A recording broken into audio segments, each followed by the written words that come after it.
All the disrespect before you play back, button check. Button check. What is up, BOYCOTTING family? Welcome back to yet again a beautiful day. It is Thursday. I was about to say the weekend is here, but we haven't made it yet, all right? We're that much closer. But you notice, different atmosphere, different location, because I got my oldest son. He's visiting this weekend, so I might be in a different room with different lighting, but this is my bedroom, y'all. This is where the magic happens. Woo! Ain't no magic in here. Listen.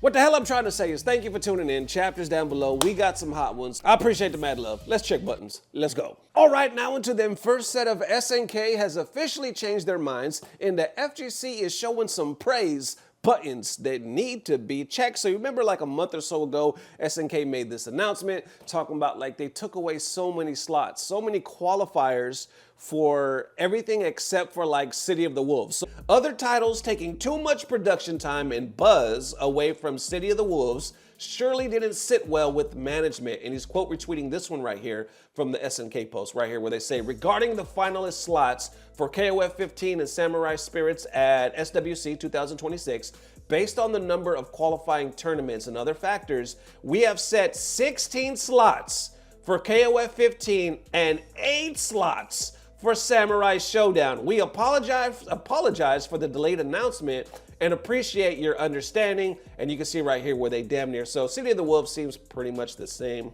They just got this one here, but KOF 15, gone, gone, gone, gone, 16 slots.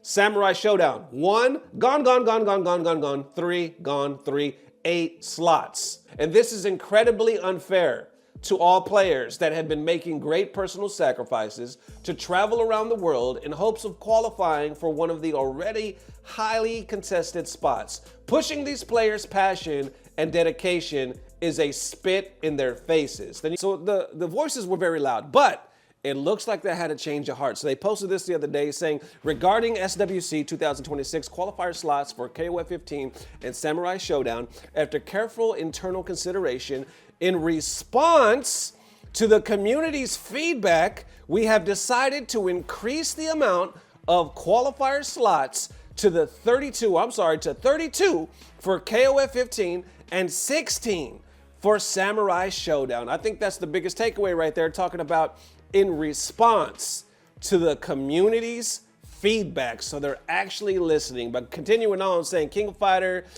15, 16 slots. Here you go, 32 slots, Samurai Showdown, 8 slots to 16 slots. For more details, please check the image below. Note, due to the increase in slots, rules regarding tiebreakers will be updated and communicated at a later date. We aim to provide the best competitive experience for both players and fans, and we hope this change works in the service or in service to that goal. We thank you all for the support and ask you for your kind understanding. Then you can see right here where they posted this main tournament qualification slots, and you see right here 32, 32, 16. And beneath, like I was saying, you actually see a lot of praise, man. People are like, thank you so much for reconsidering this SNK. I put myself in the shoes of all players / rivals / friends / teammates who are intensely competing to get that spot in SWC 2026 and realized that the reduction of slots to 16 was a real letdown. However, with the return, let's click on this, to 32 slots plus a new patch, I'm sure it'll be as spectacular as the 2025 edition.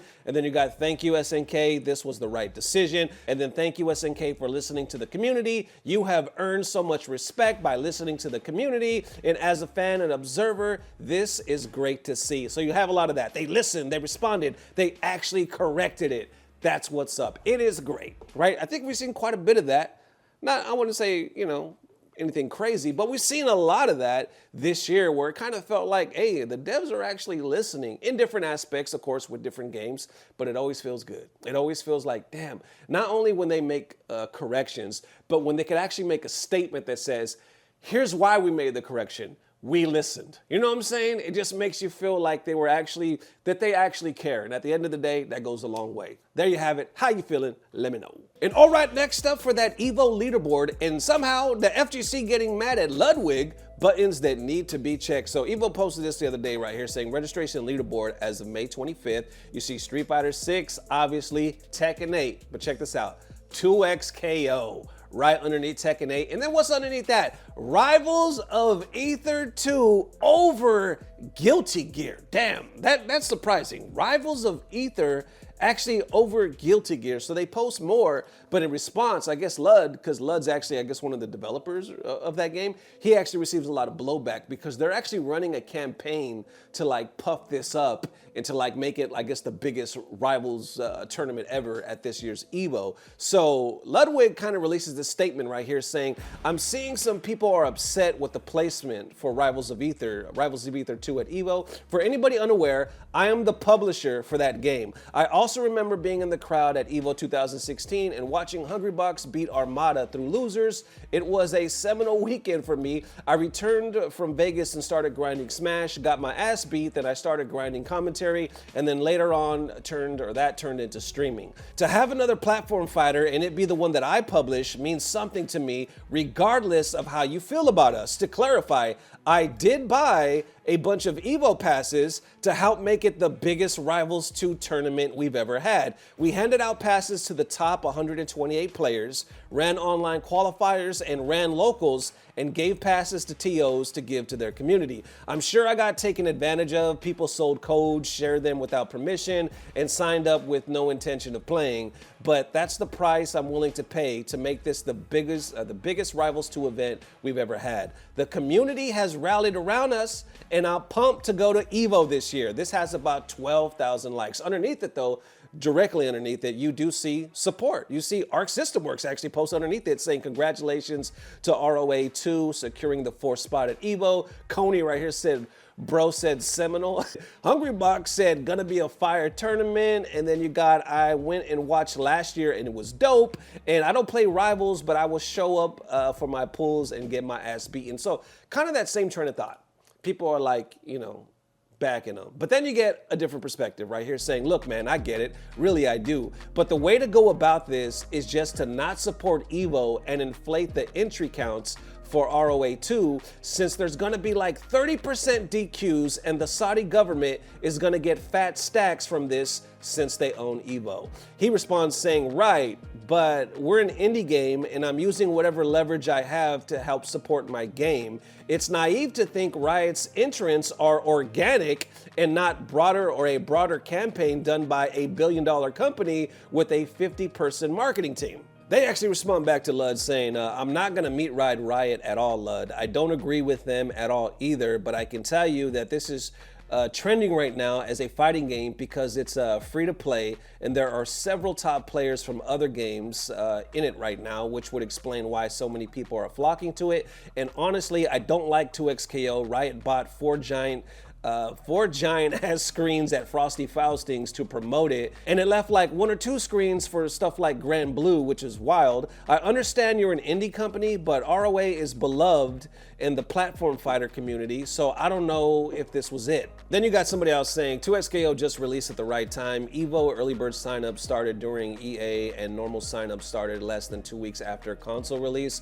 Early bird is where most signups for EVO happen. And I think to like a response to that one argument where he was talking about 2XKO bought 4 giant ass screens at Frosty Faustings to promote it and they only left like 1 or 2 screens for stuff like Grand Blue. They actually corrected that because we covered that story and some of the TOs started listening. They started seeing the tweets and they were like, yo, yes, we did that because like they're a sponsored game, this tournament, they had a big prize pool. It's one of the main games here, but they corrected it. So a lot of people there saying like, oh, it was there, but it was those 4 screens were like a limited time. They actually switched it back, I guess, for other games. So it looks like it was corrected fairly soon. But honestly, besides that, I don't know the argument they're trying to make to Lud, because if I'm in Lud's shoes, and granted, I don't really follow his stuff and the Smash community like that, even though we do follow him here on the channel as far as like news reports.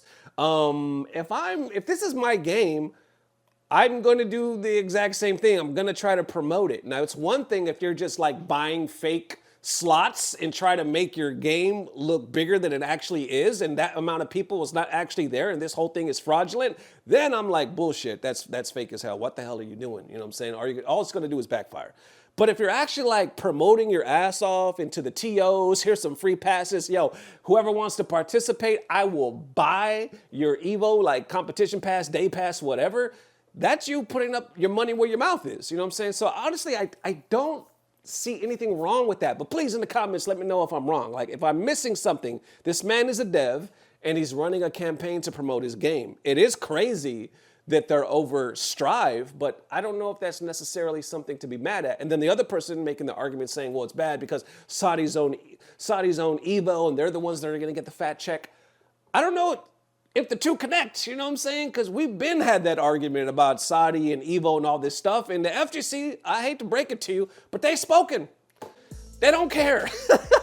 They still are going. Literally 99.9% of everybody is still going to Evo. You do have like one name here, one name there that said they're not participating anymore, but mostly everybody is still going. So I don't know what the argument is about at this point, or are we still waiting for like a protest or something like that? But one person that's not going and just said it again is actually Sajam. Right here, he put this response to the leaderboard saying 2xKO gamers pulling up, and also ROA over Stride is pretty wild. Curious about the reg numbers compared to before. And then down below, somebody responds said, are not the ROA numbers getting inflated because of the campaign Ludwig is doing around the game and Evo? And somebody else says, I keep seeing people anticipating a bunch of DQs for rivals, but I don't know why. Also said that 2.0 didn't generate an excitement for Strive at all. Most watch parties for Combo Breaker didn't bother watching top 8 for it. Then you got somebody responding to Sajam right here saying, kinda hurts the Guilty Gear Strive community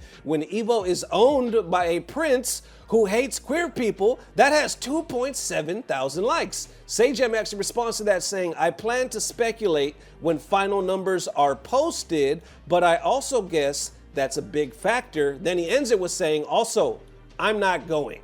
That has 2.1 thousand likes. He says, also, I am not going. They simply respond saying, thank you, Sajam.